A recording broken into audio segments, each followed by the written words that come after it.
আসসালামু আলাইকুম গায়েস, আশা করি সবাই ভালো আছেন। আল্লাহর অশেষ মেহেরবানিতে, অশেষ কৃপায় আমিও ভালো আছি। আজ চলে আসলাম বাংলাদেশ সচিবালয়। আমার মিডিয়ায় কাজ করা নিয়ে আমি কিছু কন্টেন্ট কাজ করব মিডিয়ার মাধ্যমে।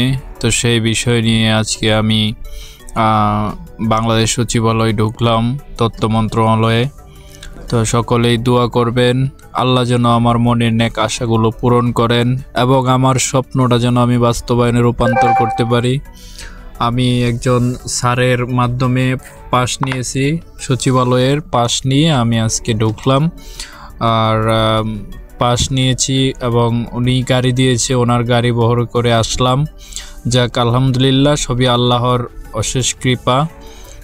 তো আমার একজন প্রিয় মানুষের উসিলায় আজকে হয়তোবা গাড়ি